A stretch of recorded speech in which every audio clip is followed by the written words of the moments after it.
Name's Rick Halpern. Been hauling freight up and down the Rockies longer than I've owned a mattress that wasn't bolted to a cab. Folks think experience keeps you safe out here, like miles on the odometer add armor. Truth is, the more you drive, the more you learn how little control you actually have.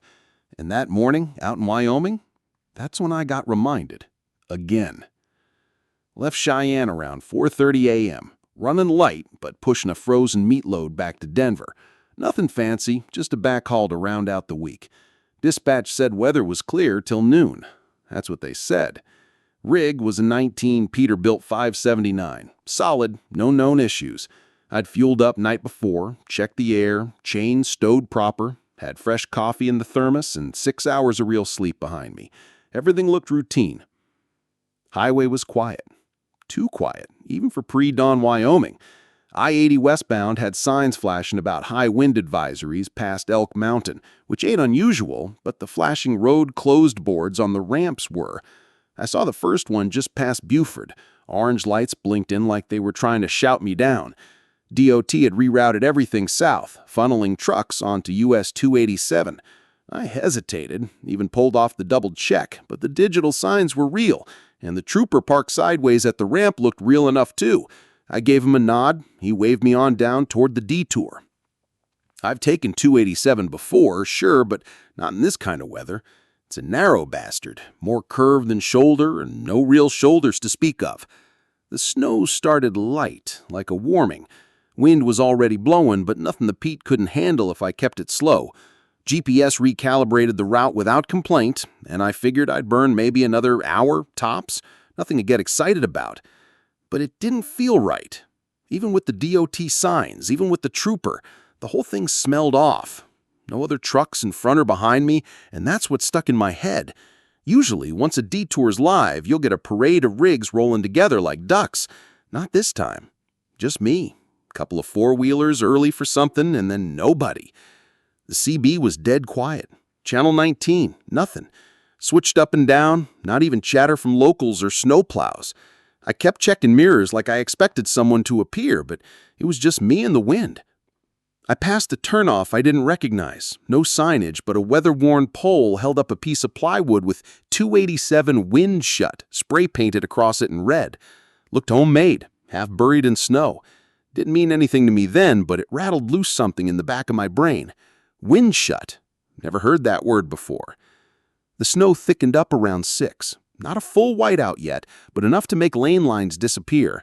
I slowed to 40, then 30, riding the right edge like a rail. Trailer was stable, but I could feel the wind trying to torque it sideways. Little taps at first, then bigger. And I couldn't shake the feeling I'd missed something important, like a warning I didn't catch. Pulled over at a small turnout near a cattle guard. Not much room, but enough to stretch my legs and drain the coffee. I stepped out, boots crunching the crusted snow, and immediately got slapped by the wind. It wasn't just cold, it was violent, like it wanted to push me back in the cab. Took a leak, checked the trailer latches, all good. But when I climbed back in, the GPS was frozen mid-reload. It had been recalculating since I left the highway. Back on the road, I started thinking about the load. USDA-tagged frozen beef from some plant up in Billings, bound for a grocery hub in Denver. Not fragile stuff, but not something you want sitting too long in uncertain weather. Temp inside the reefer was steady, fuel on that unit good for another 10 hours. Still, I felt like I was babysitting a time bomb on ice. The wind kept hitting the trailer from the right then the left, like it couldn't decide which way to knock me over. I figured I'd see another truck eventually, but no dice. Only sign of life was a burned-out van in a ditch around mile marker who knows. No hazard cones, no footprints, just abandoned. I slowed down, gave it a good look. Looked old. Tags peeled off, back doors hanging open. Might have been sitting there for months, or not. Pushed on. No service on the phone. CB still silent. I started talking out loud just to hear something. Told myself this was just one of those Wyoming detours, always feels like death but spits you out with a story. Told myself I'd laugh about it later at the Flying J. Told myself a lot of things. Then I saw tracks. Not mine. Fresh ones. just ahead, weaving a little, like the driver was fighting the same gusts I was. Big rig tires. Finally, another truck. I followed the tracks for maybe 5 miles, winding through a stretch of broken fences and low hills. But I never caught up to the guy. And suddenly, the tracks veered hard off the road and vanished down into a draw. No skid marks, just gone. I stopped again. Engine idling, hands on the wheel staring at where the tracks disappeared. I wasn't scared yet. Not exactly. Just off balance. Like the detour wasn't following real rules. Something about this road didn't feel like a road anymore. Felt more like a funnel. Like I'd been guided here, slow and quiet till I didn't have choices left. I looked around. Snow blowing sideways now. Sky that washed-out gray you only get right before full whiteout. The peat was running fine. Everything still worked, but nothing felt right. So here's a question for you. Ever had a sign tell you something your gut already knew, even if it didn't make sense? What'd you do? The wind kept picking up and the road started icing over and thin, in visible patches. You know the kind. Looks like dry pavement, but the second to breathe wrong on the wheel, the trailer gives a little slide like it's thinking about something worse. I kept her slow, 35, sometimes lower, just crawling. Still no other trucks, just the occasional ranch entrance buried under snowdrifts and silence. Sky stayed that washed-out gray like it couldn't decide if it was morning or evening. I kept checking the mirrors every few minutes, not sure what I expected to see. Maybe headlights, maybe nothing. That's what I got. Nothing. Still no cell service. CB giving me a whole lot of static and dead air. I even flipped to channel 17, which some of the old-school drivers use for mountain chatter. Not a peep. Felt like the only working rig in Wyoming. About a mile past a rusted-out Sinclair sign, trailer got hit by a gust hard enough to rattle the coffee right out of my cup holder. It wasn't a slide, it was a shove. Whole cab tilted a few degrees, just long enough to make my chest lock up. I eased off the gas, corrected the wheel, and let her roll until she settled back. That wind had teeth. Didn't care what I was hauling. Didn't care who I was. Just wanted me off the road. I started thinking about turning around. I mean, you don't do that lightly in a rig this size. Ain't a lot of room to spin 73 feet of truck and trailer in the middle of a 2-lane with no shoulder. But something about the way the road kept pulling me in deeper, like a sinkhole you can't see until your front tires are already gone, made me think real hard about cutting my losses. But I didn't. Pride? Maybe. Or just that dumb part of a driver's brain that says, keep going, it'll open up soon. You lie to yourself a little out here. Makes the miles pass easier. Then I passed a box truck on the shoulder, not a semi, one of those old 26-footers, faded white, letters peeled off the side, probably a retired U-Haul or bakery delivery. Front tire was flat, driver's door cracked open, no flashers. I slowed down, almost stopped. Looked around, waited to see if someone popped up. Nothing. No footprints in the snow either. Just the wind moving the door a little, back and forth, squeaking like it wanted to scream but couldn't. I thought about checking it. Maybe someone was inside, maybe broke down, maybe hurt. But the way that thing sat, tilted, quiet, half-eaten by the drifts, I didn't like it. Gut said don't, so I didn't. I rolled past slow, eyes on the mirrors just in case. Still no movement. 10 minutes later, the road curved and climbed a little, cutting through a shallow pass between 2 hills. That's when the trailer swayed again. Not just the wind this time.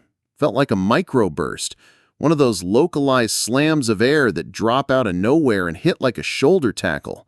I leaned into it, kept both hands tight on the wheel, and muttered a long string of words I wouldn't say in front of my sister. Top of the rise, I stopped, just for a second. Put her in neutral, brake on, engine rumbling. I looked out across the plain below, and it was like staring at the end of the world. Flat, white, no trees, no fences, no poles. Just road stretching into nothing, disappearing under wind and snow. I should have felt relief, like I'd cleared the worst of the climb, but I didn't. That kind of nothing messes with your head. Makes you wonder if you're still on a map. I rolled down just a bit, half expecting a plow to appear or a grain truck, something, but it stayed empty. I started talking to myself again, not even sure what I was saying. Just words, fill in the cab so I didn't have to listen to the silence outside. Somewhere around mile whatever, my GPS started flickering again. It had been frozen for over an hour, but now it started stuttering, rerouting, then just showed a red X across the screen. That was new. I tapped the screen like that ever helps. Didn't do a damn thing. I leaned forward, squinting through the windshield, trying to remember the shape at 287. This didn't feel like it. Then, in the distance, I spotted taillights, just a flash. 2 red dots fading in and out through the curtain of snow ahead. I got excited, stupidly. Another rig, finally. I flashed my brights once, no response. Flashed again, nothing. Maybe they didn't see it, or didn't care. I pushed the throttle a little, trying to catch up without getting reckless, but the lights stayed just out of reach, like they were pacing me. That's when I noticed they weren't bouncing right. Every rig, especially on a rough patch like this, the taillights will dip and sway a little. These didn't, just floated steady like someone hung them on a string. That was the part that made my knuckles go white on the wheel. A couple minutes later, they were gone. No turnoff, no brake lights, just blinked out like they'd never been there. I let off the gas. Heart was doing that slow, dull thump like a distant drum. Maybe I was seeing things. Happens when you're stressed, right? When the brain gets tired and starts filling in blanks that ain't there. Still, it rattled me. Pulled over again near a barbed wire gate that led to nowhere. Stepped out, walked around the rig. Reefer was fine, temp holding. Tires looked okay, though the passenger side drive tires were starting to ice over. That told me I'd need chains soon. Wind nearly knocked me sideways when I rounded the trailer. I held on to the handle, stood there a second just listening. Nothing but the sound of my own blood and that damned wind screaming over the open land. Climbed back in, shut the door hard, sat there with the engine humming under me. Fingers tapping the wheel. I started to feel boxed in. Not by trucks or traffic, but by space itself. The kind of space that eats time. I looked down at the dash clock. Somehow, I'd lost 20 minutes I couldn't account for. Maybe I'd just been sitting longer than I thought. Happens. I'm not saying weird stuff was happening. I'm saying the road was playing tricks. Long roads do that. Still, I couldn't ignore the pressure in my chest, that feeling like I'd stepped somewhere I wasn't supposed to. Not illegal, just wrong. Like this detour wasn't meant for trucks at all. Like it was meant to empty the road. So I shifted back into gear, rolled forward slow, 1 mile at a time, just trying to make it out before the real storm hit. Around 7, I pulled over at a turnout that barely deserved the name, just a patch of gravel that the snowplows must have missed a few seasons back. My left wiper blade was dragging ice, and I was starting to lose visibility every few miles. Figured I'd scrape the windshield, stretch, and maybe calm myself down. I'd been gripping the wheels so tight my palms hurt. Killed the engine but left the lights on low. It was dead quiet outside. No birds, no wind chimes from fence posts, just that dry, bitter cold air that makes your ears feel like they're shrinking. The kind of quiet that hums. I popped the door, boots crunching into snow that crusted over hard. Temperature must have dropped another 10 degrees since dawn. I walked around, tapped on the trailer, checked the reefer unit, still humming. Internal temp holding at -10, that was good. Crawled under to check the lines, just habit. The air hose on the right brake looked stiff, maybe icing up. I reached up to flex it, and sure enough, solid as a damn pipe. Couldn't feel my fingers after 20 seconds. I grabbed a pack of hand warmers from the side box, cracked a couple, wrapped them in my glove, and held it on the fitting. Just sat there in the snow like a frozen mechanic, waiting for warmth to creep in. That's when I heard an engine. Low idle, nothing too close, maybe behind me. I slid out from under the trailer and looked down the road. Nothing in the mirrors. Walked a few steps out into the lane.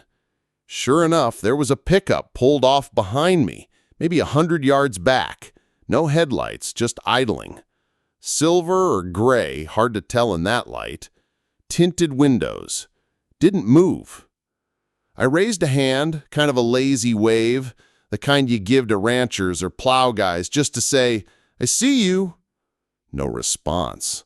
I waited. 5, 10 seconds. Nothing. Didn't open the door. Didn't roll down a window. Just sat there. I walked back toward the rig, not in any rush, but keeping my eye on the truck. Climbed up into the cab, shut the door, engine still off, watched the mirrors. I thought about keying the CB, just throwing a general call out, but something about it made me feel stupid. What was I going to say? "Hey, mystery pickup behind me, what's your deal?" I turned the key, engine kicked back to life, and that rumble grounded me a little.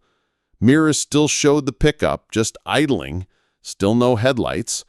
Then I blinked, looked again. It was gone. Didn't hear it leave, didn't see taillights. Just gone. No tire spray, no snow disturbed.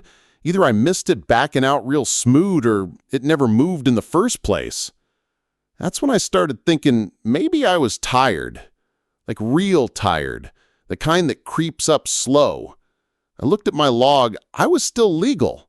Hadn't even hit 6 hours yet. But something wasn't lining up right in my head. Couldn't tell if time was moving too fast or too slow. Back on the road, I hit a stretch of asphalt that turned to gravel without warning. No sign, no warning bumps, just thunk-thunk, and then dusted rock under the wheels. I almost backed off, but there was nowhere to turn. It only lasted half a mile, then turned back to rough blacktop like nothing happened. GPS still dead.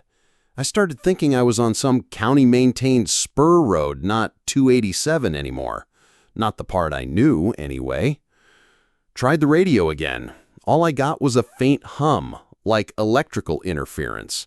Not static, something else. I flipped it off and left it off. Silence was better. I started passing ranch entrances again. Just gates with cattle guards and rusted signs, all with the names worn off. No movement, no animals, no barns with smoke from chimneys, just dead land and more wind. I kept thinking I'd see another rig, maybe a grain hauler or someone trying to make it south like me. Nothing.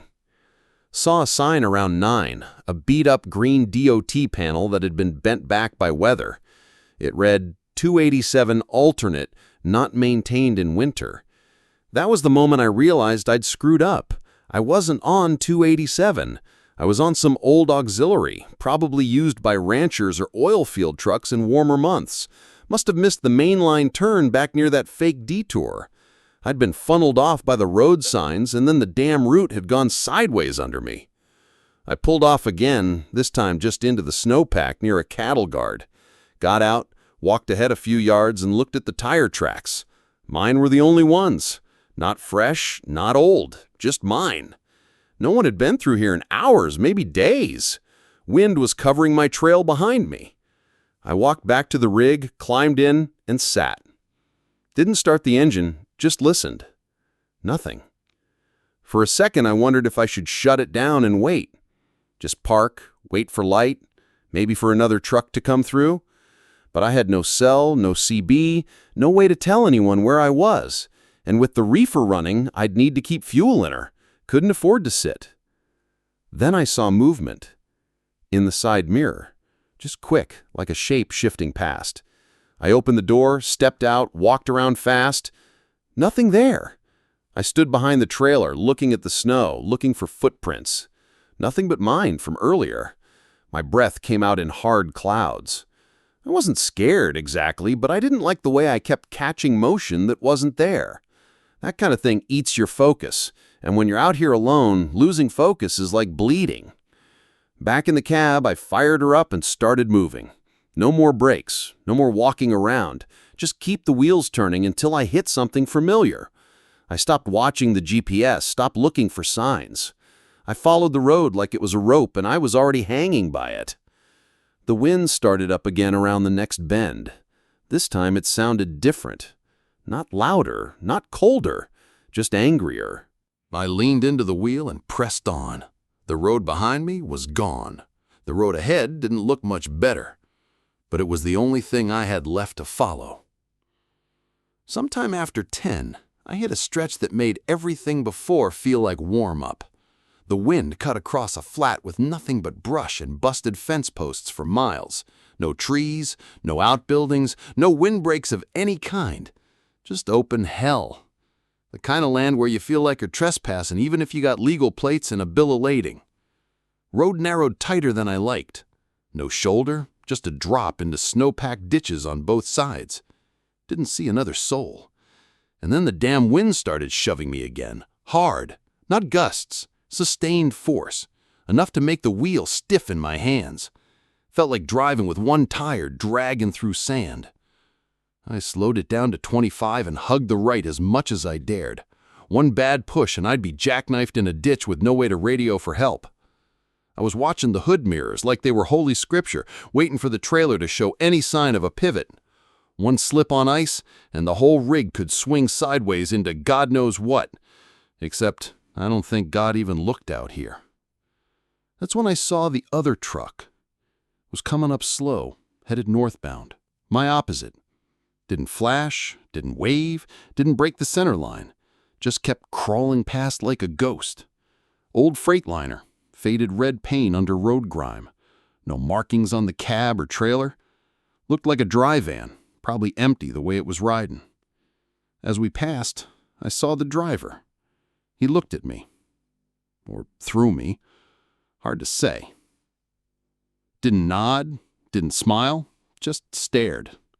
His face was pale like sun-bleached leather, and his hands were at 10 and 2 like he was bracing for a crash that hadn't happened yet. I watched his mirrors as he rolled by. They didn't adjust. Most drivers glance, just to check the trailer swing. He didn't. Kept it straight. I pulled over after he passed. Sat there for a second, engine rumbling under me. I don't know why I stopped. Something about that truck didn't sit right. I opened the door, stepped out, stood in the wind watching the taillights fade down the grade. They flickered once, then gone. I looked down the road ahead of me. More of the same. Wind, ice, no shelter. But the weird thing?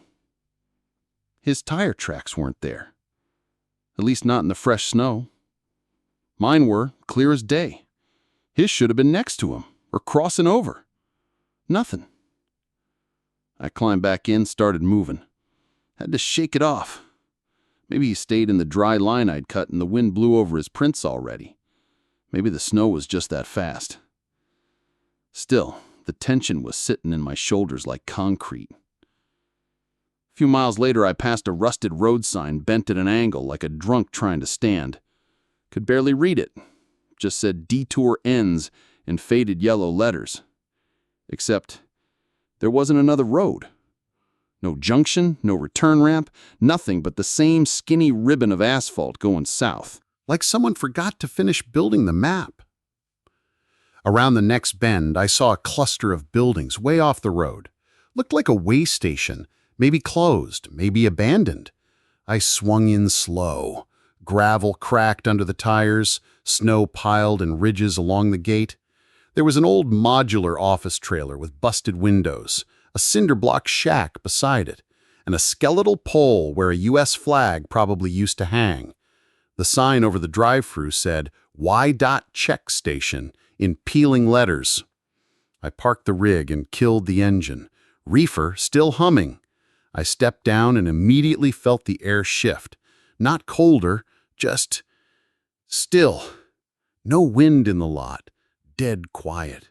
Too quiet if you ask me, like the buildings were waiting for something. I walked up to the trailer, peered in through a busted pane. Inside looked untouched since whoever left. Chair tipped over, papers scattered, a coffee cup turned on its side, dried black sludge stuck to the rim. I opened the door slow. Hinges screamed. Floor sagged under my boots. No heat, no power.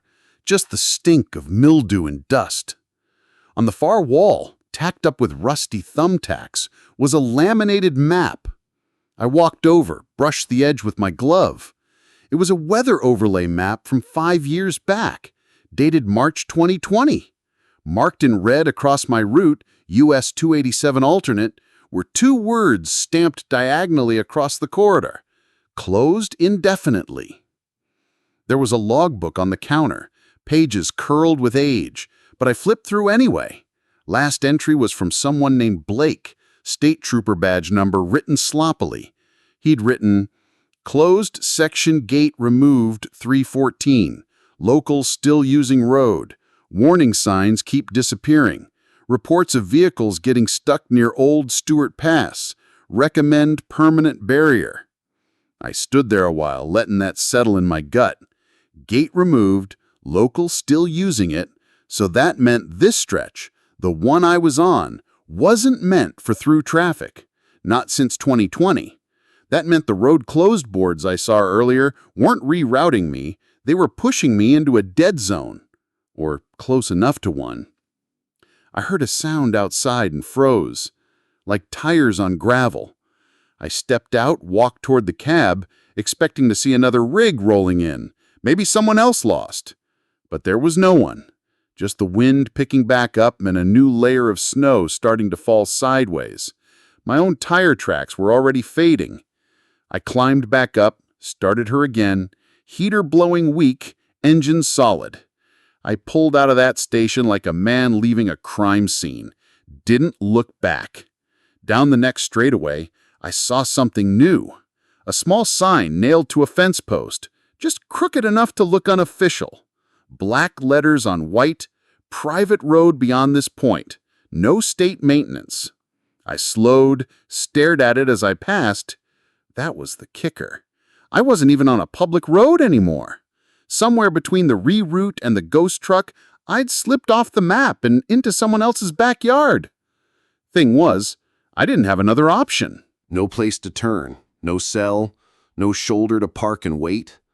Fuel was fine, but daylight was burning down. So I kept rolling, now on a road that wasn't mine, hauling meat toward a city that felt 1,000,000 miles away. Around midday, the light started going flat, like it does right before snow gets serious. The wind had eased up a little, or maybe I'd just gotten used to it battering the side of the cab. The landscape was starting to blur together. Rolling nothing, patched fences, busted up gate posts half buried in drifts. I was somewhere between tired and numb, just steering out of habit, following that old road like a rat in a pipe. Every mile deeper, I was thinking less about the drop and more about just staying upright. I spotted what looked like a cluster of low buildings on the left side, maybe half a mile ahead. At first, I thought it was a ranch, but it had that industrial shape: sheet metal walls, caved roof, gravel yard. As I got closer, I saw the remains of a chain link fence running around it. No signs, no lights, just one tall pole with a floodlight hanging dead. Looked like an old state facility, something for highway crews maybe. I rolled up slow and pulled in. Trailer bounced a little over the frozen gravel. Killed the engine, let the reefer hum. I stepped out into the cold and walked toward the building. The front door was off its hinges and leaning against the frame. Inside smelled like wet wood and diesel. Floor was buckled from frost heave. Broken chair, wall clock stopped at 2:47. Map on the wall with thumbtacks long rusted over. There was a desk in the back corner, drawers hanging open, papers scattered. Most of it unreadable. Water damage turned half of it to pulp. But one folder had a sheet with a list of incidents. Dates, road references, notations like plow stuck, stranded vehicle, equipment failure. One line caught me. February 2022. Private semi entered from North Gate. Lost contact. Recovered empty rig 3/4 mile past marker 28. No operator present. I stood there a while just looking at that sentence.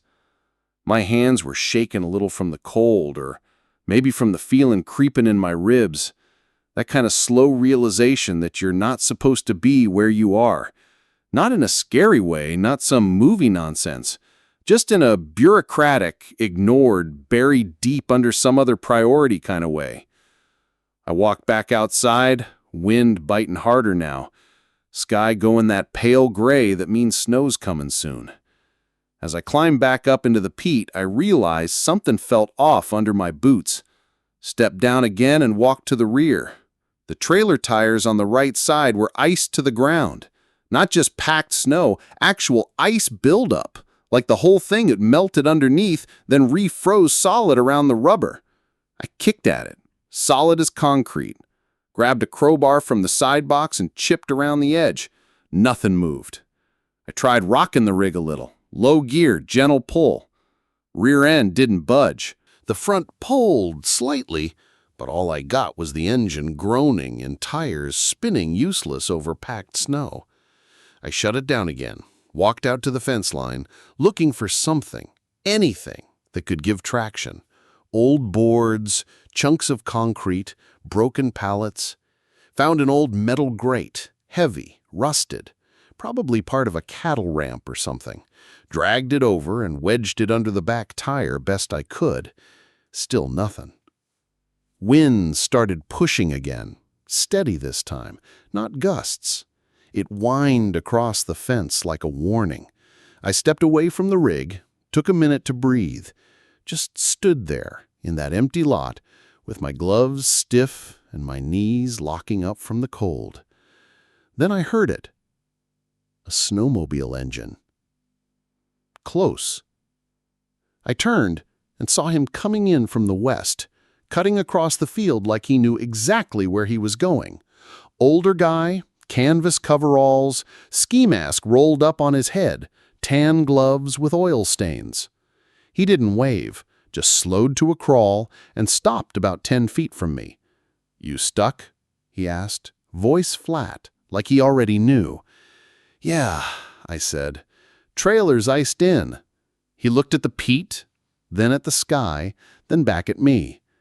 "You're not supposed to be out here," he said. I shrugged. DOT signs pushed me off I-80, said detour was through 287. "This ain't 287, not for a long time. That road's been decommissioned 3 years. "Well," I said, "somebody forgot to tell the digital signs, and the trooper that flagged me down." He gave me a look like he didn't believe me, but didn't care enough to argue. "Where you headed?" "Denver," I said. He nodded slowly, then pointed at the trailer. "Food?" "Meat, frozen." He stepped off the sled, walked around the back, crouched down to look at the tires. "You won't dig this out with a bar. You need heat or a pull." "I got a chain," I offered. "Chain won't help if you can't get traction. You got cash?" I hesitated. "What's it cost?" He looked back at me. 100 now, 200 if I gotta come back. I didn't like the tone, but I didn't have leverage. I pulled a wad from the door pocket, handed him a folded 100. He took it, stuffed it in his chest pocket, nodded. "Back in 20, don't go anywhere." No plans. He drove off the way he came, not even looking back. I watched his track lines fill slowly with drifting snow, sat in the cab. 10 minutes passed, then 15, 25. When he finally came back, he had a small tracked vehicle, looked like a converted ATV with a winch rigged to the front and homemade tracks slapped over the wheels. He parked it beside my trailer, didn't say a word, just uncoiled a thick nylon strap, hooked it under the frame, then the other end to his winch. "Put her in low, gentle throttle." I did. The winch whined, the strap pulled tight, the trailer groaned, popped, then cracked as the ice let go. Tires lifted half an inch, then dropped as they broke free. He waved me to stop. Walked around, unhooked the strap, coiled it back up, tossed it onto the rig like he'd done it 100 times. "That road south's private," he said, Belongs to a rancher out near Stewart Pass. He don't like strangers." "I'm not looking for trouble," I said. "Trouble finds you out here whether you're looking or not." He pointed southeast. "You keep to the main path, you'll hit gravel. Follow that till it turns back to pavement. After that, pray your tank holds out. Next fuel's Rollins. Maybe." He didn't wait for thanks, just climbed back on the sled and took off west. Disappeared into the flat like he'd never been there. I sat there a minute, watching the snow fill his tracks again. Then I started her up and moved. No more breaks, no more detours. Just forward, slow and steady. Tires rumbling over gravel that felt more solid than anything I'd seen in hours. The gravel road was rough and narrow, like driving over a broken promise. Wind kept sneaking in under the door seals, biting at my ankles, and the dashboard temp gauge had started to twitch. I figured the fuel gel was thickening. Even with additive, this kind of cold does things to diesel they don't teach in school. I kept the RPM steady, didn't let it idle low, just nursed her along, one rut at a time. The reefer unit was still humming, but it was laboring. Sounded like it was gasping. I made a mental note to check fuel levels once I got somewhere flat enough to stop. The road twisted through a dip between two low ridges, packed with brush and dead trees. Snow drifted deep in the cuts, and the peat kept yawing left every time the trailer slipped into a rut. I stayed calm. That's the only way to get through it. Calm hands, no sudden moves. You try to fight it, the truck wins. You ride it out, you stand a chance. It was sometime after 1 when I spotted the gate. Wasn't marked, just a wire cattle gate with 2 old posts and a rusted sign half covered in snow. I slowed, leaned out the window, read the part I could see. No entry without permission. The rest was gone, peeled or rusted through. I stopped, engine idling, looking around. This was the only path forward. No other roads, no turnouts, just that gate across what looked like more gravel headed south. I figured this was the rancher's land the sled guy had warned about. I stepped out, boots crunching down into frozen dirt and drift, walked up to the gate, gave the latch a tug. It was wired shut, not locked, just twisted up with baling wire the way ranch folks do when they don't expect company. I looked around again. No vehicles, no buildings in sight, just open range. It wasn't trespassing if it was the only way through, right? I unwound the wire, opened the gate, walked back, pulled the truck through slow, left it idling as I climbed out again, swung the gate shut, rewired it behind me. Habit. Even in strange territory, you close gates. It's just something you do. Brush scratched the sides of the trailer, and I started worrying about slashing a tire. If I shredded a steer tire out here, that'd be it. No spare big enough, and no service gonna come 20 miles into private dirt in a snow warning. Then I saw the fence line. Barbed wire, 5-strand, fresh, new posts, maybe installed last season, and a camera on a pole, solar panel rigged beside it, aimed low toward the road. I passed under it slow, gave it a little wave. Seemed rude not to. 2 minutes later, a truck came up behind me. White Ford Super Duty, lifted, smoked headlights, no plates. I saw it in the mirror, it just appeared back there like it had grown out of the road. Kept a good distance, but didn't flash or signal, just followed.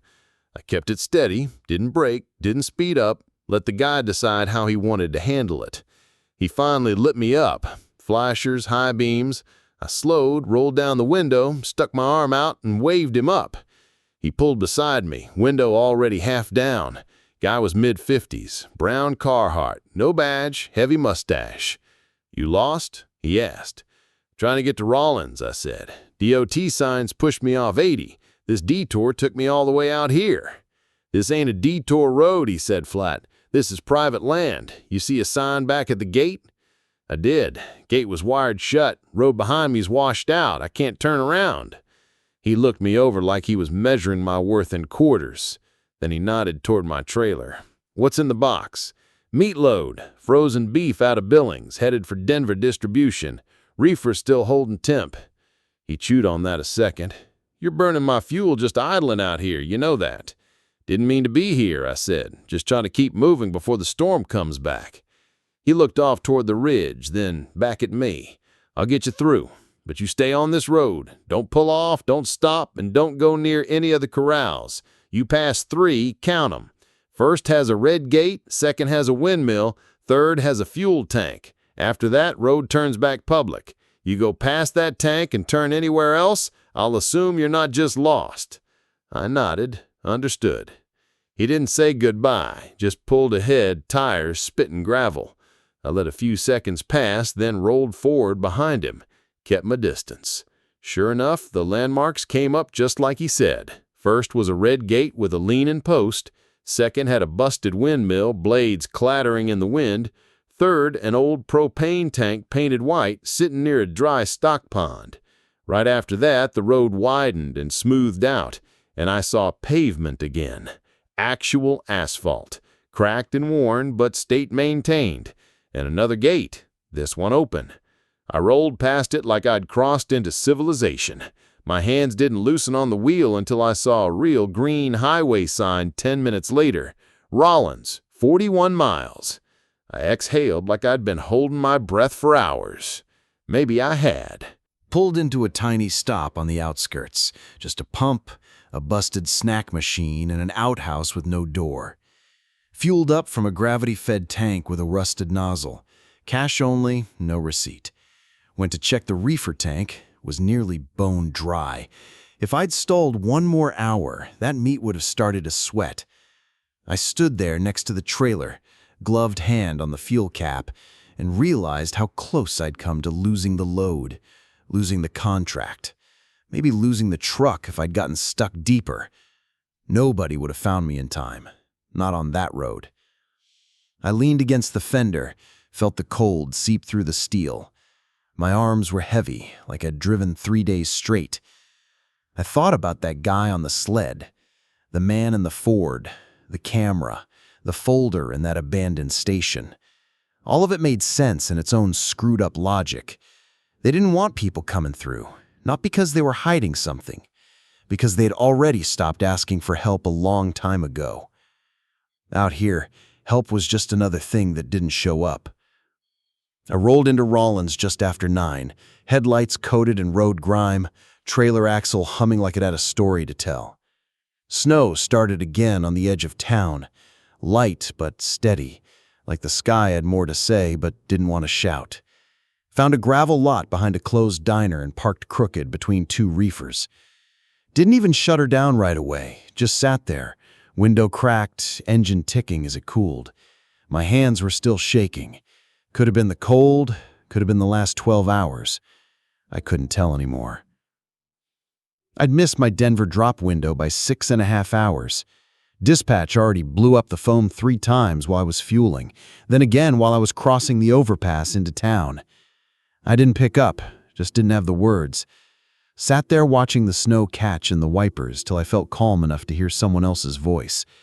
When I finally called, it wasn't the usual guy. New voice, sounded young, clean, the type that probably never turned a wrench or backed into a dock in the rain. Said his name was Tyler. Told me I'd need to reroute, drop the load at a cold storage facility south of town, and they'd have someone else haul it the rest of the way. I told him about the detour signs, about being pushed onto 287, about the route not matching anything I'd seen before. He said, real casual, "Yeah, we've had a couple guys get misrouted that way lately. Wyoming DOT must not have updated their boards." And that was it. No apology, no surprise. Like it was just another thing to check off a spreadsheet. I asked if they knew that route was iced in and half private. He said he didn't know anything about that, and it wasn't really their department. I didn't yell, I didn't threaten. I just said, "Copy," and hung up. Next morning, I dropped the trailer at a place off 287 business route. Old guy in coveralls took the paperwork without asking questions, just grunted and pointed me to a gravel slot behind their main dock. I parked, unhooked, and stepped back from the whole thing like it was radioactive. Didn't feel like mine anymore. I went across the street to a truck stop. Not a Pilot, not a Love's, Just one of those family-run places with homemade signage and a stack of 3-day-old egg salad sandwiches in the cooler. I got black coffee, sat by the window and watched the snow dust the fuel island. Another driver sat down across from me without asking. Big guy, probably my age, high-mileage jacket, cracked phone screen. He didn't say anything at first. Then he nodded at my cup. "You just come off the old Stewart Pass Road?" I looked at him for a second. "You know it?" He nodded. "Ran it once, 6, maybe 7 winters ago, back when they still scraped it twice a month. Got caught out there in a whiteout. Thought I was going to lose the whole rig in a gully." I leaned back. "You go back since?" "Nope," he said. "Ain't worth it. Too many folks think they can handle that road until it handles them. I stick to known routes now." I didn't answer, just stared into the coffee like it might have something smarter to say than I could think. We sat there a while longer. He got up, paid cash, left a tip. Didn't say goodbye. Just disappeared out the door like a snowflake, quiet, gone fast. I got a call from dispatch later that afternoon. Same kid, Tyler.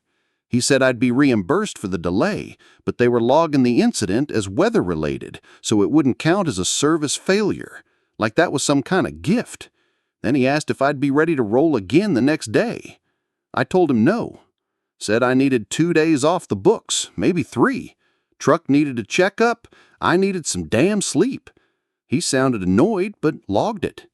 I parked overnight behind a tire shop, engine off, APU running. Slept 8 hours straight. No dreams, no wake-ups. Woke up to my own breath fogging the cab.